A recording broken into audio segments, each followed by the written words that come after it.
Eyes are Yes, starting. it is. Okay, so we're starting. Good afternoon, and welcome to Between Two Teachers. My name is Madeline Cronenberg. And I'm Consuelo Lara. And we are here again in the very sacred native lands of the Chochenyo Karkin Ohlone people, who I know are still here and are looking at our skies and wondering why they are so filled with danger. Really, right now, we can't go outside because right now it's dangerous to any living creature, basically. Our numbers are up at, the number I had last time I looked was 356, which was an incredibly high, dangerous number. Yeah. So our children are all home from school, and they would be, if they're home because of the danger of the coronavirus in the air, but they would be home anyhow now because of the danger of the poisons in the air from the many fires and from climate change. So it's a very strange, very stressful time for everyone. Yep, it sure Very, is. very, yeah, it is. It really is. And I mean, across the country, but especially here in California. And because when you're trying to open the door, well, at least you can go outside to be safe. And you can't go outside to be safe. No, not right now. So we're here to talk about education things, and that's one of them. Schools are starting to reopen around the country. New York is going to be opening again soon, and they're looking at ventilation in their, that's their big issue. So here, and what they're looking at is opening windows and providing all this HVAC, bringing in the air from outside, which is the exact opposite of what we have to figure out, all these filtering mechanisms. So it's very complicated. But they're opening. Miami is not opening yet. They're going to be opening in maybe next month. But Miami has made a big change in their providers. And they're a big school district. They had a total failure of their distance learning program. It's just an absolute total failure of the distance learning. Just not with the company, and it was because they decided to do it a little later in the game because they thought they were going to be able to reopen because of COVID, and they weren't, and so they went into an arrangement with K-12 distance learning, and it was a disaster. So they had a meeting where 350 members of the community came to speak. It started at 1 p.m. in the afternoon and ended 2 a.m. the next day. Oh my goodness. Oh, jeez. And it ended with the termination of this company. But it meant that when the teachers went and the students went to their computers the next day to click on the thing that was there when they went to sleep, it was gone. And they had to restart all over again. Wow. It's a long, difficult story, but it just shows how difficult all of this is to navigate for everybody. And everybody. Also something, they were too hopeful, hoping that, it was not going to, they didn't prepare for the worst. It sounded like no. No. And it's hard. I mean, you're not going to spend the money. They had to spend a lot of money, and then they sole sourced it to one company. Very different from the way we've done it here, but it's a choice, and I'm sure there are other places that have done it because these people have 2 million kids nationwide that are customers of K-12. But it absolutely, K-12 was not up to the task of meeting the needs of the children of Miami. Well, we can learn. So we learn from those situations. It's a very, very difficult situation. So, I mean, and we're all looking at reopening, but now you have to put on top of that the whole air quality from this whole completely different thing. When we're looking at disinfecting and wearing masks, now the kind of mask you have to wear is different because you're trying to have a mask that protects you from the fires. Yeah. It's all very, very challenging.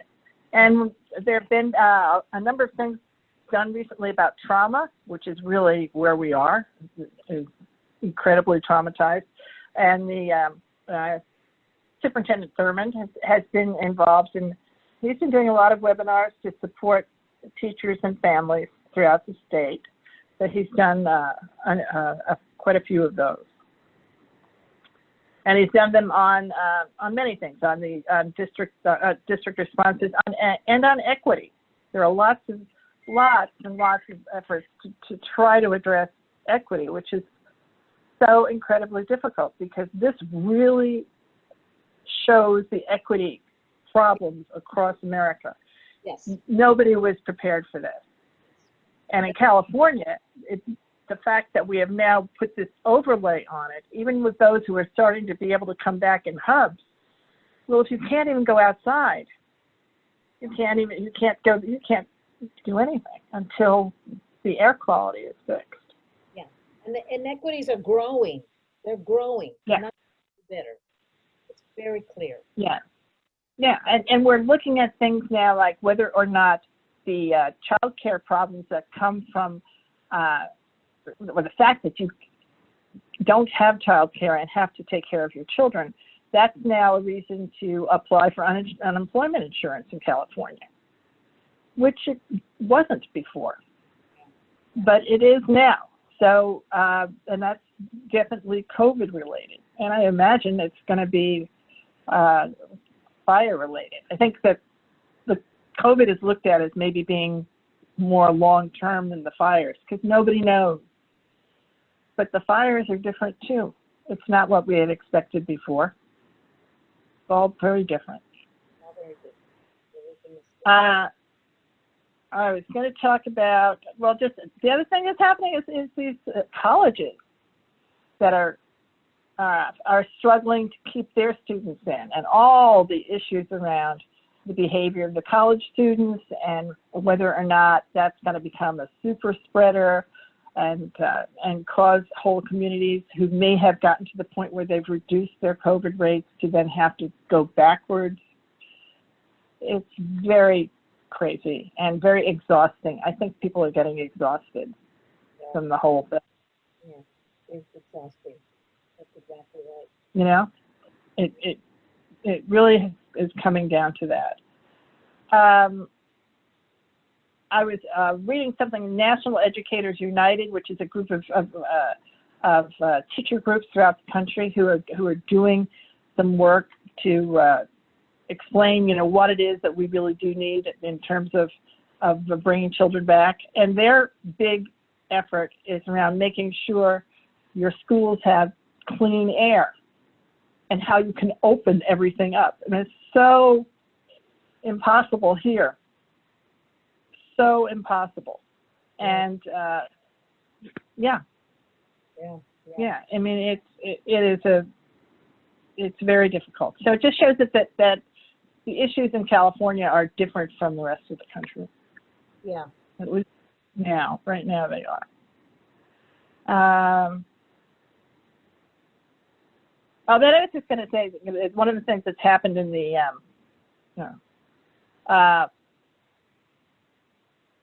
in curriculum is that our president is trying to remove the basically the teaching of the Project 1619. He's going to defund us if we teach from the perspective of anybody other than the Anglos who came here. Yeah, I saw that. He just wants, yes. Yep. And he's, you know, he's tweeting about it, and he's certainly using it to his political advantage. And he's referring to it all the time now. He's constantly. It's in every one of his speeches, right? To stop poisoning the minds of our children. That's how he puts it. Yeah. Yep. Oh, the other thing I was going to say, in New York is cutting funding to their lowest income schools by 20%. So they're firing teachers all over the state, hundreds of teachers. And it's because of this, everybody's got these crazy funding formulas for education. Yeah. And this is the way it's playing out in New York State. They have low enrollment? No, it's got nothing to do with enrollment. They're the biggest ones. New York City, Buffalo, Rochester, Syracuse, and Yonkers. Those are the big, that's the big group. And they're the ones with the most Title I children, the most low-income, vulnerable children. And they're the ones that are going to lose 20% of their funding. Again, the equity. Yeah.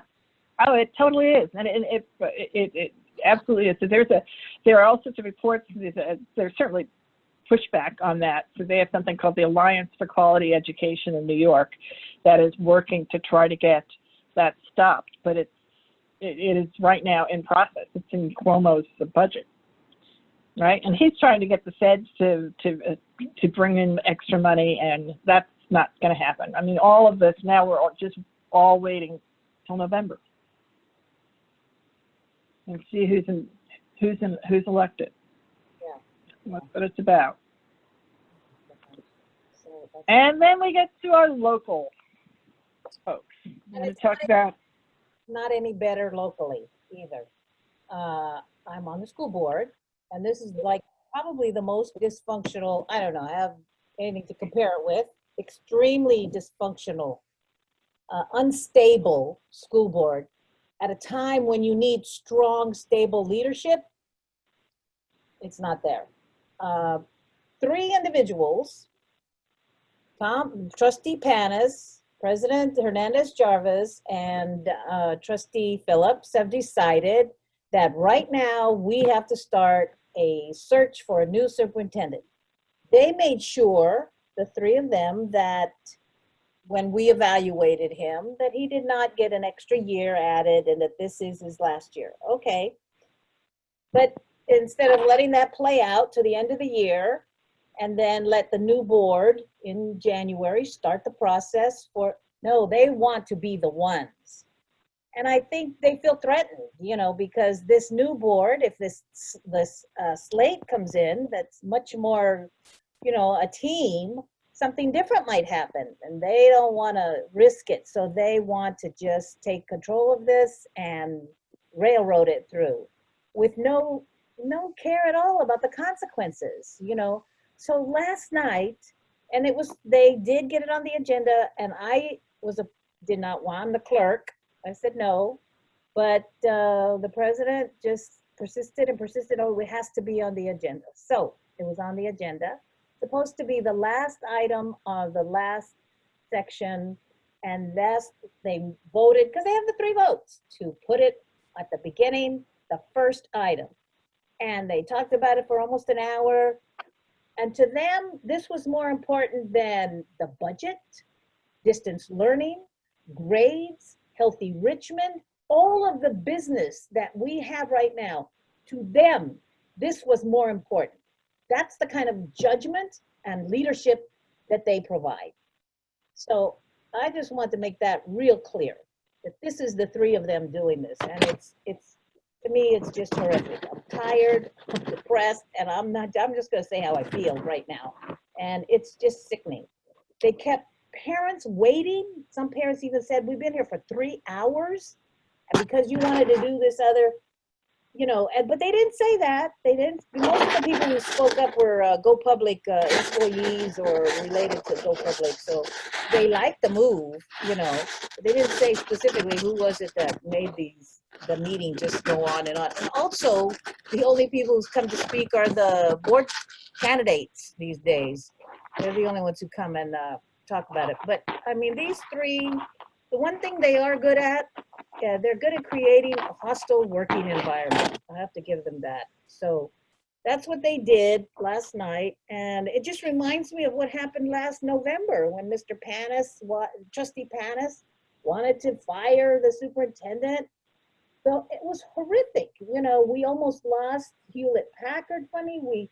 The county told us it would be bad for our credit rating. I mean, but they don't care. So they're gonna do it again. Like, let's start it now, which there's no need for it, except some, I don't know. I wish I knew what the motivation was, but I don't.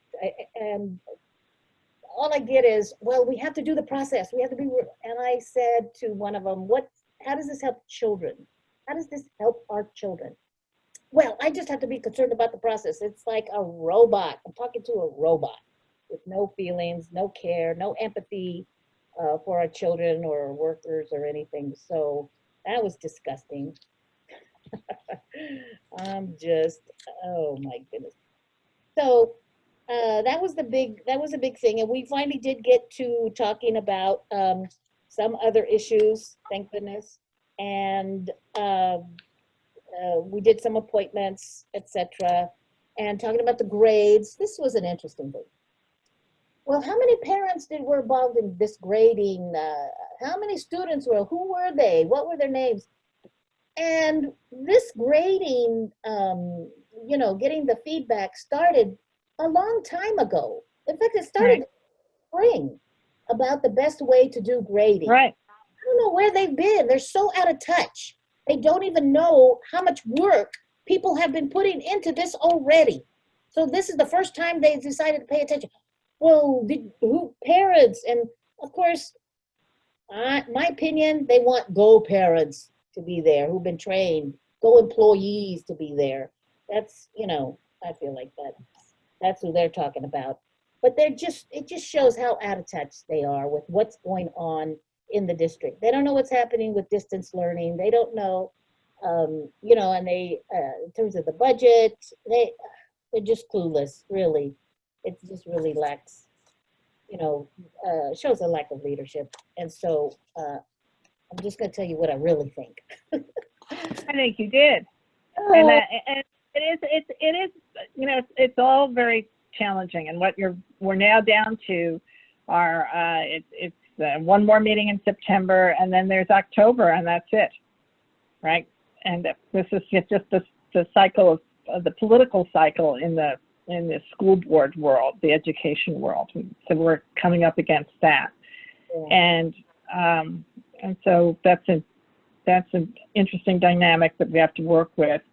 At the same time, you have parents who are trying to organize themselves around how to support their kids, and you have these new questions that come up. The whole question around pods is a very different thing. How families can support each other, and what we don't have time to do, or at least not maybe at board level. It may well be happening from school to school and classroom to classroom. We just don't know. Right.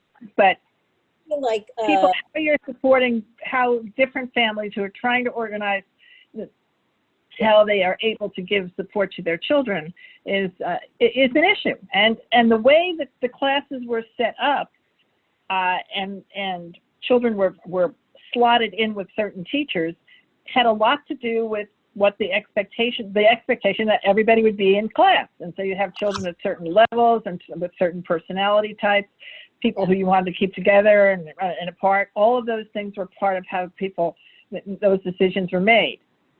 And none of that is as important anymore now that the children are doing distance learning. Yeah. And you have this partner who is whoever is the guardian or the caretaker of the kids during the distance learning process. Yeah. And so that should be our focus. I mean, like right now, I'm cranky as heck, but I really feel like we got to think about when they come back, when our children come back, how they could come back to a softer, more gentle environment, and our parents and our employees as well. So, you and I throw around a lot of different ideas that might help. One of them could be a year-round calendar. Maybe more of our K-8 schools. That could be another one. The looping, we talk about that a lot. And what else? And then, the childcare, like they do in Monterey Unified School District. Actually, they had free childcare for their teachers as a incentive to recruit teachers. And so they were ahead of the game with childcare. Maybe we could adopt that. But the big thing, I think you're right, is about the hubs and the pods, because that's going to help the parents the most. And how do we achieve that? We know teachers get together, they want to balance the classes, and you and I kind of disagree. I'm concerned about inequity, and you feel like we could address that, but I just see it I being, just think that you start with saying to the children who have the least equity, how is it that we're going to support you so that you can have the same kind of supports that the other children have, right? I'm not going to, so the idea with digital divide wasn't to take computers away from children who had them, it was to give them to those who didn't, right? We could have handled the digital divide by saying nobody gets a computer ever, and you're not allowed to be on one. But that's not what we did. So what you have to do is the same thing. You have to say, how can we give the support to all of these families in these different communities? And what does that support look like? Does it mean that folks who are, so right now you have folks that are underutilized, certainly while the schools are closed, who maybe could be deployed to go and to support the families that really need assistance in their homes or in wherever they're setting up their own pods, right? But you have to think in terms of how can we best support families in this new situation they find themselves in. yeah. Right. I think the hard part for me is like the vision of it. I'm still, like, what is that going to look like with, I mean, and then you have homes where there's multi-generational families and you've got, people working two jobs or, That's when you get to the hub. That's where one of the things could be to offer the hubs kind of thing. But people have to realize that that's not, to the extent that some folks might frame that as, well, that's not fair to them. Well, the truth is, other people are setting up hubs, but they're just calling them pods. But basically, whatever it is you're calling it, is you're finding a way to bring children together and have them get the most possible support, and have the schools support them in doing that, rather than looking for reasons not to support them. That's, I mean, I think we have to not be on different sides here. We should all be on the same team to support our kids. So we just have to figure out ways, and I'm sure there are places that are doing it, and San Francisco is doing it. Yeah. San Francisco is doing it. Because it's what helps the parents to help the kids. The families. These are families. That's where we are right now. So we'll bring more information and we'll do our research like we always do. And yeah, and find more places, I'm sure, throughout the country that, it's going to become more and more evident. I mean, or maybe more and more are going to go back to school, and this is going to be just a really short time. But my concern is that in California, it may be longer yet because we have all these other issues with the fires. We got to prepare for the worst and hope for the best, and then have a plan A, B, and C. Yeah, that's what we have to do. We have to be very, very prepared. Yeah. So what else is I going to talk about? Oh, we did that. We did the New York Times. There are updates. Well, we're all waiting for more updates. The big update is that the fires have gotten worse and the air is worse. Whoops. I didn't need that. I didn't need that. We have to reconnect. Okay, and so the shout out I want to give is to the Miami School Board for doing a 14-hour board meeting. That was a marathon. It was an absolute marathon of meetings. There's no question about it. And do we have any comedy from Carlos? He said we had one more Republican joke that we didn't tell, so I'm trying to find. See if you can find it. I'm not sure if I can find it or not, but something about Republicans in outer space and what Republicans in outer space. Anyway, that they have they use the ray gun, ray gun. Oh, That's what they use in outer space. What do Republicans use in outer space? All right, so that's as good as it's gonna get.